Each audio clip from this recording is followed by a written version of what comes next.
lihat satu kepala bapak-bapak gitu sekitar umur 50-an tanpa badan gitu loh, melayang. Jadi saya kamarnya itu di atas loteng gitu ya. Jadi di bawah tuh mengkosong, saya lihat tuh bapak itu melihat saya dari luar yang gelap sekali. Tidur, tetapi pasti nggak tidur malam tuh tetap itu tetap ketakutan. Dan itu suara itu akan datang gitu ya, menunjukkan dirinya gitu. Bila ku bersamamu, bila ku di dalammu, bila kau di pihakku, siapa lawanku? Di dalam dunia ini tiada sepertimu, tiada ku takut untuk selamanya.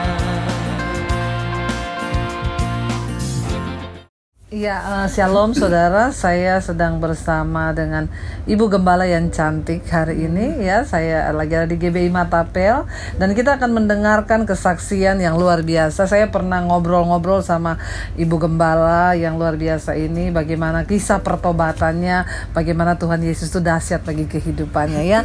Langsung saja nih kita mau tanya-tanya Bu, tolong perkenalkan diri Bu, namanya. Saya Mira Tania. Iya, gimana Bu kisah? Apakah sejak kecil sudah Kristen atau bagaimana? Enggak, saya dari keluarga yang notabene keturunan agama lain, bukan Kristen ya sama sekali. Ya. Terus kisahnya, jadi sejak kecil itu gimana? Terus terang saya waktu kecil memang mengalami berbagai peristiwa yang waktu dari kecil saya pun juga nggak ngerti ya gitu ya. Sebagai anak kecil saya kadang dulu, setahu saya itu saya mengalami itu ketakutan, nggak bisa tidur tuh dengar suara memanggil nama saya gitu ya.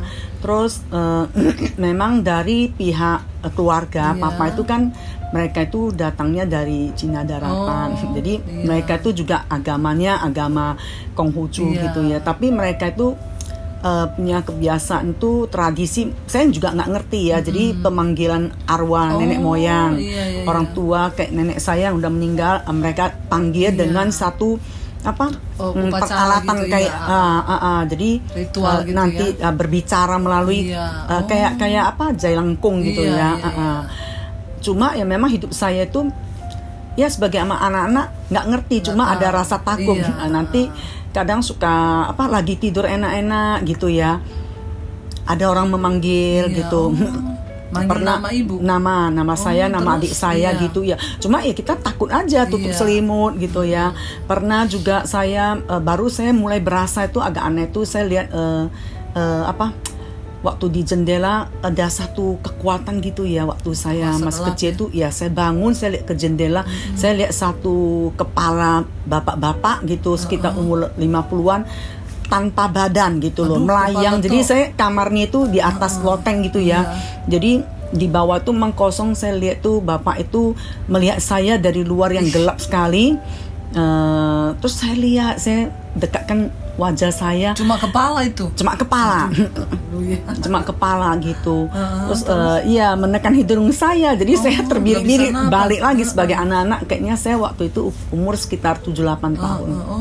Sudah mengalami yang begitu. Nah, mulai jadi kita nggak gitu ngerti ya, tetapi semakin hari semakin menginjak remaja, intensitas tuh semakin tinggi gitu loh.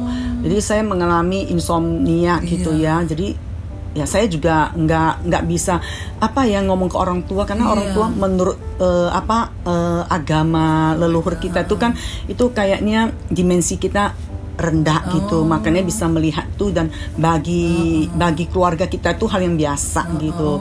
Cuma sebagai kehidupan anak-anak ya saya jadi takut gitu ya, nggak tahu lagi mana real, mana yang memang yang dunia itu gitu. Nah, jadi sering dengarnya itu, terutama kita udah coba tidur, tetapi pasti nggak tidur malam tuh, tetap itu tetap ketakutan.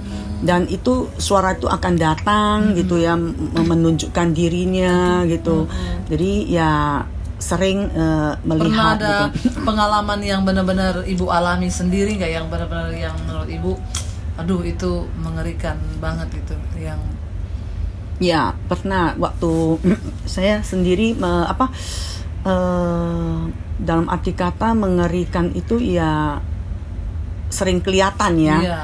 Nanti dia buka siang-siang aja berani gitu loh, buka lemari di depan saya, dan saya juga berusaha mau berani juga. Iya. Saya barang plastik itu jatuh, barang ini maksudnya isi makanan, saya balikkan lagi, dia jatuhin lagi. Pintu tangga ditutup,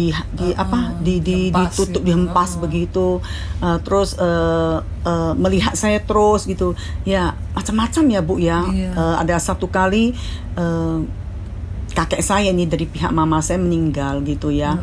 Udah sesudah meninggal tuh tiap malam saya mendengar dia pulang. Oh, udah meninggal.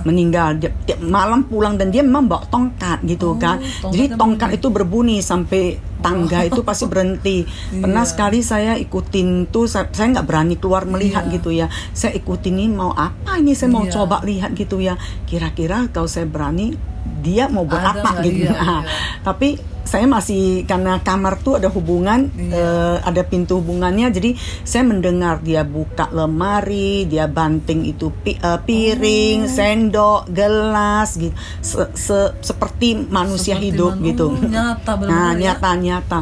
Terus saya mendengar kayaknya kok arwah kakek saya itu sama beberapa temannya itu berbicara. Berbicara gitu ya, jadi kayak ruangan tuh jadi rame gitu. Tapi saya nggak bisa mengerti apa yang dibicarakan. Cuma saya tahu mereka itu sibuk berbicara gitu.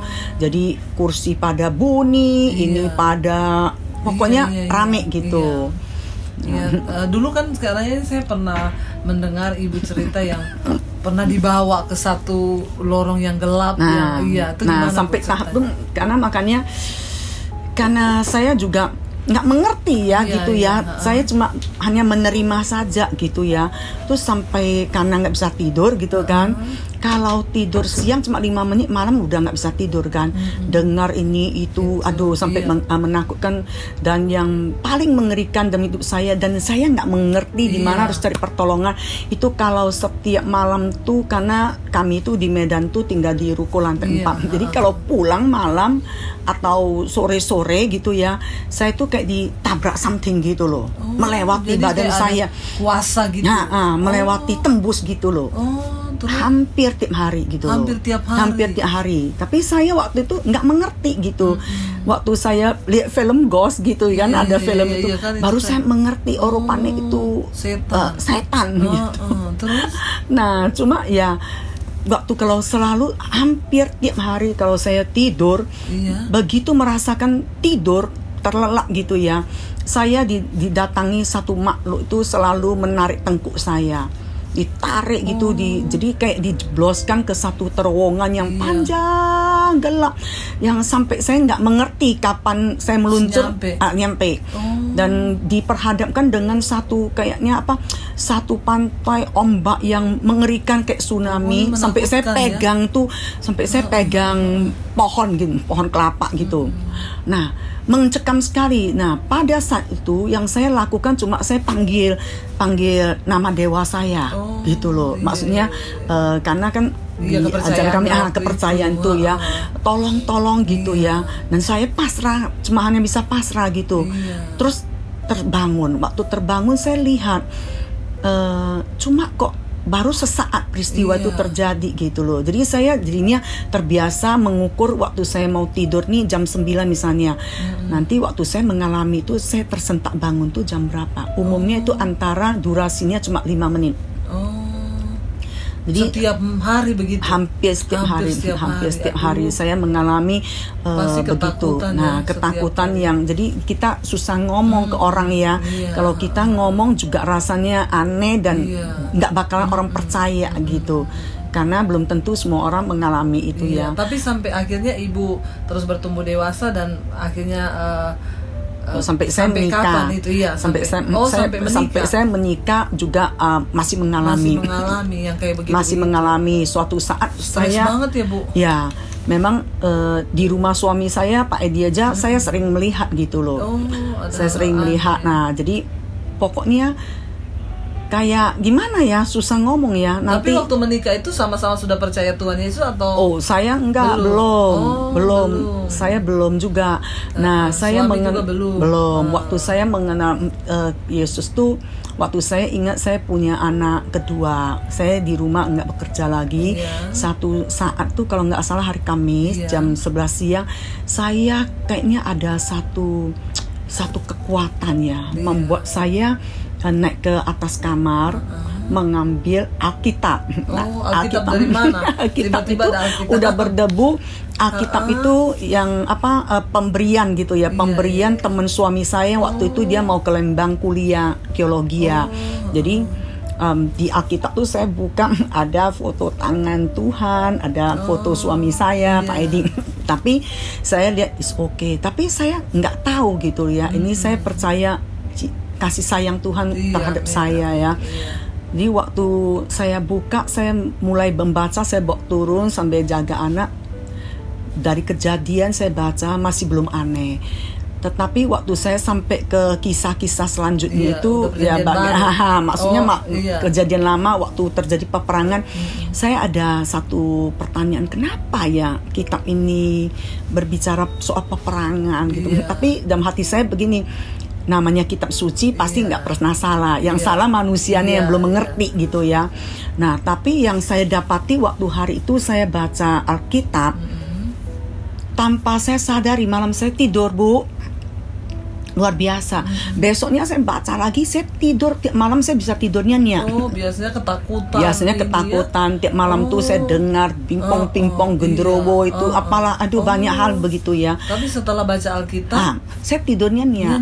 Nah, selama waktu saya baca Alkitab seminggu ya, sesudah saya baca Alkitab dengan hari yang sama, jam yang sama, saya ingat sekali saya duduk di sofa gitu ya, waktu itu di rumah suami saya. Tiba-tiba saya mendengar satu suara. Nah, satu suara itu mengatakan, cepat urus rumahmu, cepat urus rumahmu. Tapi waktu saya dengar tuh ada perasaan damai, nggak seperti suara yang pernah selama ini saya dengar yang menakutkan jiwa saya gitu yang.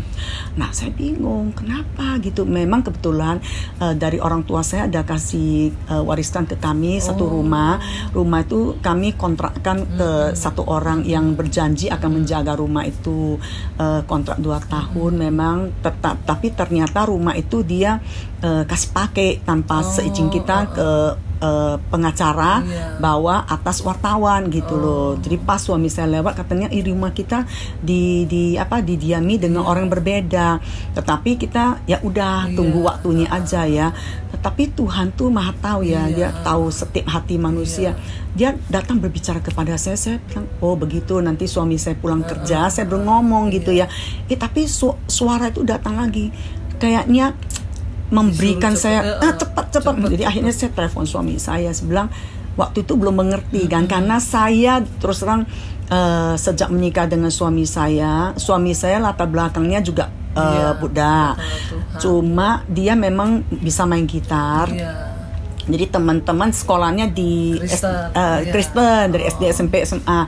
Jadi dia ada komunitas teman-teman yang ajak dia main gitar di gereja. Nah, cuma ikut karena mungkin hura-hura karena zaman dulu fasilitas nggak ada, cuma percayanya belum. Jadi suami saya pribadi melarang saya ke gereja gitu loh. Jadi saya nggak tahu liturgi gereja itu bagaimana, harusnya bagaimana berdoa. Saya nggak ngerti, Bu. Apalagi gitu. mendengar suara Tuhan. Nggak ngerti. Cuma saya tuh baca Alkitab, saya cuma diajar Tuhan. Saya tanya, Tuhan tolong dong, saya mau belajar berdoa secara Kristen gitu ya, biarpun saya dilarang ke gereja. Nah, Tuhan tuh mengajar saya doa itu, yaitu doa Bapa kami. Nah, selebihnya saya pikir waktu saya di agama saya dulu, saya mau sembahyang juga sesuai hati kita aja, apa kata hati kita ya. Nah, ini saya berdoa juga sesuai apa kata hati saya. Jadi singkat kata, ya, saya mengalami Tuhan di hari itu. Nah, dengan pertolongan Tuhan semua dihandle dengan baik ya. Jadi semua selesai. Sejak itu saya biarpun nggak ke gereja, tapi saya baca Alkitab. Iya, jadi Gimana? Ibu bisa cerita nggak bagaimana waktu pertama kali ketemu Tuhan di ibadah atau apa? Nah, justru saya ketemu Tuhan seperti yang tadi saya katakan, itu di rumah. Di rumah saya baca Alkitab. Sekarang saya jadi mengerti bahwa itu Roh Kudus yang bimbing saya ya. Tanpa Roh Kudus saya nggak mungkin akan membaca Alkitab. Saya nggak ngerti bagaimana cara membaca, dari mana harus membacanya. Tetapi dengan pertolongan Roh Kudus saya membaca, dan yang mujizat terjadi itu yang pertama itu ya saya jadi bisa tidur. Nah, saya punya damai sejahtera. Sesudah seminggu itu saya mendapat pendengaran kan suara Tuhan. Saya bisa mengatakan itu suara Tuhan itu kenapa? Karena hampir tiap hari saya mendengar suara setan. Jadi saya bisa membedakan secara roh saya bisa membedakan. Kalau suara setan itu gimana? Menakutkan. Biarpun dia memanggil nama kita, tapi ngeri ya, mencekam. Kalau suara Tuhan, Bu, suara Tuhan itu lembut. Yang saya dengar itu suara laki-laki, berwibawa, tapi meneduhkan. Damai ya. Damai. Jadi nggak membuat kita takut. Biarpun dia bilang cepat urus rumahmu, tapi nggak membuat kita itu merasa itu harus aware gitu, takut. Nah, tapi enggak, ini memberikan kekuatan gitu. Kalau saya mengalami pribadi Tuhan tuh dari situ. Jadi saya baca Alkitab, saya bilang sama Tuhan, saya nggak bisa ke gereja. Saya hanya bisa baca karena Alkitab. waktu itu masih dilarang Bapak. Wow. Nah, makanya saya, padahal yang dikasih Alkitab itu Bapak ya? Dia melayani di ibadah youth gitu. Nah, tapi saya bilang, Tuhan, saya mau gitu ya, saya mau belajar, tolong ajar saya doa. Itu satu yang Tuhan ajarkan saya, doa Bapa kami. Nah, setiap hari saya doa, saya baca Alkitab. Jadi terus akhirnya Ibu dipimpin Roh Kudus sampai satu saat sekalipun nggak boleh ke gereja. Ya saya masih jujur ya, nggak persimpangan gitu ya, karena keluarga masih ajaran yang lain, ya tetap kadang ya belum mengerti esensi kekristenan itu, ya kadang ya ada ada sembayangnya juga gitu ya. Tetapi dengan pertolongan Tuhan ya kami pindah ke Jakarta. Gitu. Nah, cuma saya ada waktu itu saya mulai mengerti, saya bilang, Tuhan, kalau Tuhan bawa saya ke Jakarta, ada beberapa tanda yang saya minta, terutama waktu saya udah lebih mengerti, sekalipun belum boleh ke gereja. Saya bilang, Tuhan, saya pengen gitu loh, Tuhan, saya rindu saya jadi anak Tuhan, suami saya ikut jadi anak Tuhan. Tapi dari awal saya udah baca Alkitab, saya berdoa untuk suami saya. Akhirnya malah saya berdoa untuk dia gitu, supaya karena saya merasa sendiri, saya mengalami satu pembalikan yang luar biasa. Saya ada damai gitu ya. Tiap hari pokoknya kalau suami saya udah pergi kerja ya saya berdoa. Nah, Ibu Debbie, saya waktu remaja saya pernah jatuh karena kamar terkunci, saya lompat harus buka gitu ya. Posisi saya terjatuh membuat saya itu nggak bisa duduk seperti sekarang ini, dalam waktu cuma 3-5 menit nggak tahan. Itu sekujur tubuh saya itu mati rasa gitu.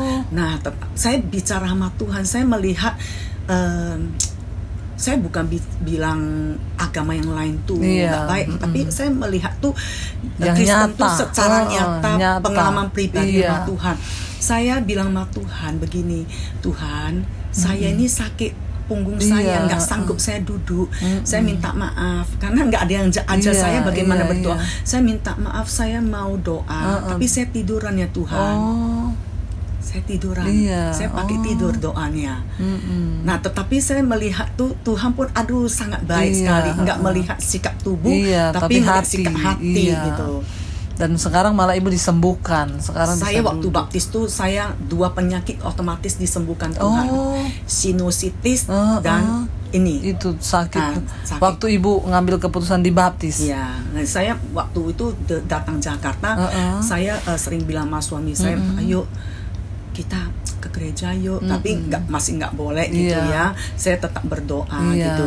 Sampai satu saat kami mendapatkan beberapa, dia udah tersentuh ke beberapa gereja, tetapi akhirnya di dekat rumah kami ada selebaran menunjukkan ada satu gereja yang baru dibuka, yaitu gereja GBI Grogol. Nah, waktu itu kami ke sana mulai ibadah di jamaah Tuhan, suami saya di jamaah Tuhan, kami di jamaah Tuhan, kami melihat perubahan yang Tuhan lakukan dalam hidup luar biasa kami. Jadi sejak saya pergi ke gereja, saya ingat dari Februari sampai Mei ya, hadiah yang luar biasa, kado dari Tuhan untuk saya di ulang tahun saya 10 Mei itu baptis. Saya dibaptis sama suami, dibaptis berdua ya. Nah, tapi luar sebelum biasa dibaptis tuh waktu ke gereja itu kan ada pas hari Pentakosta, pencurahan Roh Kudus. Jadi saya ingat satu hamba Tuhan, Pak Robert Sutanto, dia lagi berkhotbah, sesudah selesai berkhotbah, terus terang Bu, waktu itu beribadah saya melihat, aduh kok orang bahasa apa ya gitu ya. Saya batin saya tergelitik gitu loh. Saya pengen Tuhan ini apa kok damai enak gitu ya, membuat apa menyala-nyala gitu. Saya tanya suami saya, itu apa ya? Karena saya pikir dia kan paling nggak punya basic ya kekristenan, ya tahu liturginya. Itu gampang, nanti saya ajarin dulu.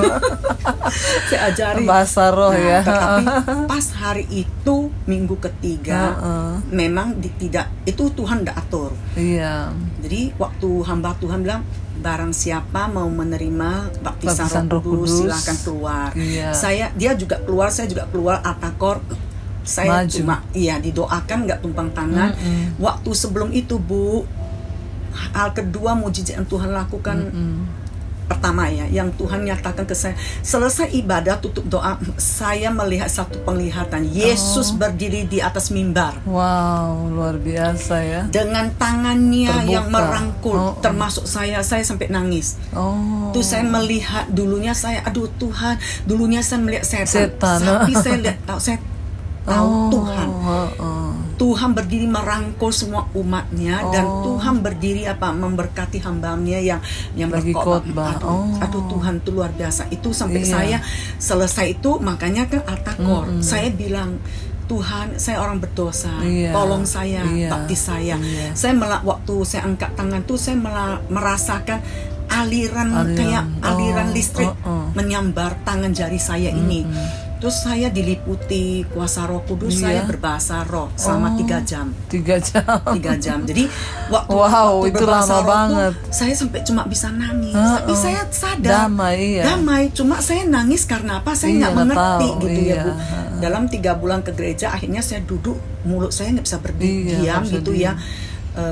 Singkat kata, selesai ibadah, suami saya panik, dia panggil, pendeta, ini istri saya kerasukan kenapa gitu ya. Pendeta doa, pendeta lihat saya, respon saya sadar, bisa mengerti, bisa interaksi. Cuma ditanya apa, saya jawabnya bahasa roh gitu. Nggak bisa berhenti. Nah, jadi suami saya dari situ dia mengaku dosa.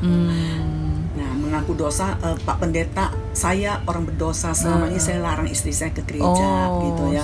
Nah, singkat kata, Tuhan tuh udah atur sedemikian rupa. Hari itu minggu ketiga baptisan. Jadi udah dibaptis belum? Tanya pendeta ya. Saya cuma bisa belum gitu, bahasa roh keluar. Mau dibaptis, saya nggak pikir dia lagi loh Bu. Hari itu rasanya ada satu kekuatan untuk saya mengambil keputusan, saya mau baptis gitu loh. Jadi akhirnya dia ikut. Saya ingat sesudah dibaptis, selama perjalanan teman-teman yang lain dibaptis dulu ya, sesuai panggilan nama. Waktu saya dibaptis, saya bilang, Tuhan, ini hidup saya serahkan kepada Tuhan. Waktu saya bangkit dari air, bahasa roh itu berhenti. Wow, dahsyat ya. Selama 3 jam tuh. Saya ingat sekali. Hari itu juga dibaptis. Hari itu juga saya dibaptis, suami saya dibaptis. Sejak saat itu sembuh semua penyakitnya. Iya. 2 penyakit yang sinusitis dan tulang belakang yang saya tidak bisa duduk dengan normal. Dahsyat, wow Tuhan. Ya gimana Pak, kalau Bapak ini dari Bapak jadi melihat ya bagaimana hidup sebelum kenal Yesus dan setelah kenal Yesus Pak? Iya. Tuhan punya rencana yang begitu luar biasa dahsyat buat kita. Iya. Ya, karena kita ini dipilih. Iya, dipilih. Ya, setelah kita dipilih, ditentukan, dipanggil. Setelah kita dipanggil, baru kita dibenarkan untuk dimuliakan oleh Tuhan. Tuhan mengasihi kita luar biasa. Kalau saya dulu bilang percaya Tuhan, saya nggak percaya Tuhan. Iya. Karena saya pikir untuk jadi orang Kristen, teman saya semua dibaptis. Tapi saya pikir orang yang dibaptis nggak berubah. Hidupnya gitu-gitu aja. Makin brengsek yang benar, makin hancur yang benar. Jadi saya pikir buat apa kita jadi orang Kristen kalau hanya begini aja. Nah, akhirnya saya pikir ya sudah kita begini aja deh. Nanti kita jadi orang begini, nggak nipu orang, nggak bunuh orang, ya nggak ngambil duit orang, ya kan? Kita tetap jujur, kita bisa lakukan yang terbaik dalam hidup kita. Ya cukup itu, saya pikir. Ternyata. Nah, jadi akhirnya sampai di Jakarta seperti yang Ibu bilang tadi, ya akhirnya saya tiba-tiba digerakkan waktu lewat satu gereja, yaitu satu gereja di GKI di situ. Tiba-tiba hati saya ada kerinduan yang begitu besar untuk saya masuk ke gereja itu. Tapi saya nggak masuk waktu itu. Saya pulang, minggunya saya ajak istri saya. Puji Tuhan ya. Padahal selama itu saya tidak pernah mau datang ke gereja. Nah, akhirnya saya bawa istri saya masuk ke sana. Minggunya ada perjamuan kudus, roti tawar. Saya pikir saya kan percaya. Kenapa saya nggak boleh makan? Saya makan. Saya orangnya seperti Thomas. Ya, mau bukti dulu. Kalau nggak ada bukti, jangan ngomong deh. Tapi di situ Tuhan pun mengasihi saya. Ya, akhirnya kita dapatkan itu. Berapa kali kita ke sana, rasa senang. Waktu mereka mereka nyanyi, saya pun rasanya ada damai. Nah, tiba-tiba saya ke depan tuh sebelum ada kerusuhan di 98, itu ada satu supermarket kecil, Lista supermarket di Jalan Panjang itu. Nah, saya lihat dapatkan satu selebaran. Dia bilang dibuka gereja baru. Nggak tahu bagaimana caranya. Saya bisa bergerak menuju gereja ini. Saya pergi sendiri tanpa dibawa orang lain. Saya bawa istri saya. Benar-benar Tuhan saya bawa anak-anak saya ke sana. Ya, akhirnya kita masuk. Nah, saya ketemu dengan satu om. Satu om itu cukup lumayan tua, tapi mukanya cukup bersinar. Dia salamin saya, silakan Pak, selamat datang. Lalu saya pikir kok bulu kuduk saya berdiri. Seluruh bulu kuduk saya ini rasanya kayak ketemu setan gitu. Kok berdiri? Saya rasa badan saya kok panas dingin, nggak enak gitu. Nah, jadi saya pikir ya sudah, daripada begini mending saya pulang nih. Tapi saya lihat istri saya, lihat anak-anak saya, dan dia terus tarik saya maju ke depan. Jadi dia kasih saya duduk di bangku paling depan. Saya pikir ya untuk ya menghargai dia, oke lah sekali ini, untuk seterusnya enggak gitu. Nah, setelah saya duduk di sana, saya mulai merasakan orang mulai memuji, menyembah. Saya rasakan kok ada ketenangan, ada damai sejahtera. Nah, akhirnya setelah itu saya nikmatin lah. Berjalan berminggu-minggu, setelah satu hari tiba-tiba ada baptisan Roh Kudus di sana. Nah, itulah istri saya dipenuhi Roh Kudus itu. Yang wanita disuruh sebelah kiri daripada hamba Tuhannya, saya di sebelah kanan. Saya mau bukti. Nah, apa ini? Thomas saya mau tahu. Nah, dia waktu saya kembali duduk kita semua, istriku saya menangis dan kedua terus bicara berbahasa roh. Saya pikir wah, istri saya kerasukan nih. Lalu saya panggil pendetanya, Pak, ini istri saya ini kerasukan. Istri saya baik-baik loh, ini nggak bener nih gereja. Ini gereja ini nggak bener. Kan? Kenapa istri saya datang baik-baik kok sekarang jadi kesurupan gitu, kan? Lalu hamba Tuhannya tenang aja nggak ngurusin saya. Lalu dia tumpangin tangan di kepala istri saya, lalu dia katakan sama saya, istri kamu ini kepahitannya terlalu banyak. Dia nggak bisa bilang sama siapa-siapa, tapi ini hari Tuhan cuci, Tuhan bersihkan tuntas. Wow, dahsyat Jadi akhirnya saya pun diam. Nah, di situ saya sempat katakan, wah ini saya orang nggak bener nih, saya orang kacau nih. Jadi tanpa sadar itu keluar. Bukan maunya saya ngomong, tapi ngomong langsung. Nah, akhirnya singkat kata ya akhirnya hari baptisan saya tanya sama dia mau dibaptis, dia ngangguk-ngangguk. Saya pikir kalau dia dibaptis saya enggak, ini rumah tangga ini udah kacau. Sebelumnya rumah tangga saya juga ada kacau, mau cerai pun udah berapa kali ya. Tapi saya pikir ya sudahlah. Lalu saya bilang sama Tuhan, kalau memang hari ini memang harusnya saya di tangan Tuhan, ya Tuhan mau buat apa terserah Tuhan. Amin. Nah, saya masuk di dalam baptisan waktu itu. Saya pikir saya orang pinter, otak saya masih kerja semua. Nah, waktu saya masuk dicelupkan ke dalam air, saya keluar dari air, saya bingung-bingung kok saya jadi bodoh nih. Langsung hilang semua. Rasanya kok sepertinya saya jadi bodoh gitu, bengong-bengong. Ya, longos sana longos sini kan, saya pikir. Jadi manusia baru repot ini kalau begini. Menurut pikiran sadar saya. Akhirnya saya pulang dan kondisi yang macamnya bodoh-bodoh gitu. Akhirnya besoknya saya sakit. Seminggu seluruh isi perut saya itu dikuras Tuhan habis. Wah, pelepasan ya, Pak. Pelepasan. Selesai ditumpangin tangan oleh banyak pendeta, tidak terjadi apa-apa. Tapi Tuhan sendiri tahu, hanya Tuhan yang harus turun tangan. Nah, sejak itu saya dirubah 180 derajat. Wow, dahsyat ya. Jadi waktu saya setiap mendengar khotbah dari Yusuf Roni, saya nangis.